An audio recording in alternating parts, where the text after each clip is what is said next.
Yeah, it's pretty tough. It is pretty tough, man. It doesn't look tough, man. Oh, it'll get you. All right, we're back. I got Connor Harris here, biomechanics expert, gonna go over hip mobility drills for combat sport athletes. Let's get into it.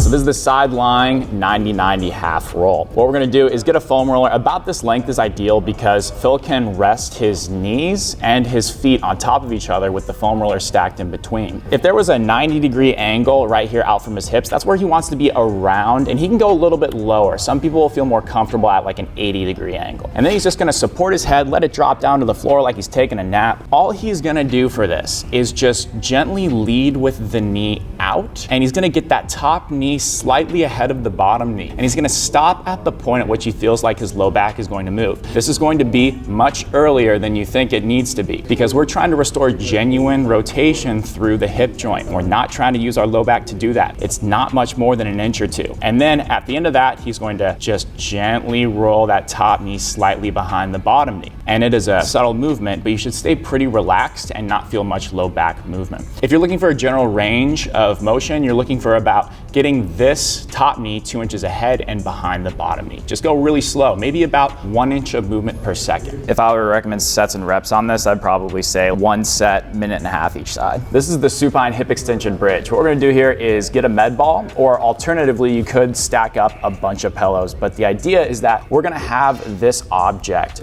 be underneath the meat of our hamstring or the back of our thigh right here. And that should allow for most of our foot to be off of the ground, maybe our heels touching, but it should provide us enough height so that way when we hug the back of this knee right here, we're not gonna pull it all the way back. It just needs to be at about 90 degrees. So right there is gonna be ideal for most people. Now Phil's gonna let his head relax back, and he's going to exhale through his mouth and push his leg down into that object, and his hips are going to come off of the ground, ideally in a straight line up. It's important here that he extends through his hip, which is the purpose of this exercise, rather than his low back. So a good cue I like to use is as you exhale, if Phil, you go back down to the floor right there, try to, as you exhale, lift one vertebrae at a time off of the ground, almost as if your low back is a piece of Velcro and you're being pulled slowly off of the ground with that exhale. As Phil does that, he should feel quite a bit of hamstring on this leg right here. That's awesome. He's just gonna hold that position and breathe in through his nose, out through his mouth for about 5 breaths and do 2 sets of that per leg. This med ball, or whatever you're using, is going to give you the tendency to roll your hips away from that med ball. The intention is to keep your hips going perfectly up in a straight line. So make sure that you're doing that. And the other thing is that if you're getting hamstring cramp right here, then you probably need to get that thing more underneath the upper part of your hamstring, and that will allow you to be more comfortable and not as easily feel too much tension there. I recommend about 2 sets on each leg of about 5 slow breath cycles. This is the wide step cross connect. So now we're gonna get a little bit more dynamic with shifting in and out of our hips. It'll depend on you as an individual and your limb lengths, but you wanna be in a wider stance than hip width, but you wanna be able to do this exercise comfortably, meaning that when you're in the end position there,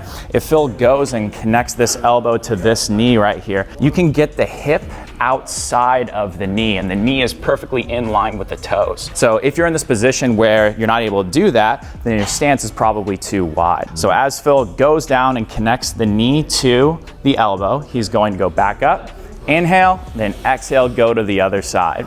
And that's going to allow him to start to get that reciprocating action, some nice trunk rotation and hip shifting involved. And it's okay if you flex and round your back a little bit as you connect there, as long as you're keeping your hip outside of that knee. You should feel a little stretch in the back of your hip in this bottom position, and you should focus on loading onto the inside edge of that foot, which would be this part right there. I'd recommend 2 sets of 12 on each leg for a total of 24. All right, there you have it. You got 3 key hip mobility drills that you can utilize for combat sports, for any fighter and any athlete, really. Why would we want to do this overall, just from a general perspective? The key of hip mobility and anything that restores these motions is, I like to sell it to my athletes like this. Like, imagine how much time you lose every year by just trying to come back from little wear and tear injuries or even significant stuff. Yep. If you take take that away, or you minimize that to the massive extent that you can by taking care of your body, then you have all that room and opportunity to actually make progress, become better at what you care about. Not only that, it's gonna help you feel better while you do it. So why wouldn't you, in my opinion? Absolutely, and honestly, that helps carry over into any sport. You know, for fighters in general, we need to have good hips. We need to be able to disassociate the hips from the spine and be able to produce force from the ground up, and that is gonna be where you're starting from, like your suspension system. Try it out, let me know how it goes. Hit the comments down below if you wanna follow Connor and his biomechanics course. Make sure you check it out. Where can they find it at?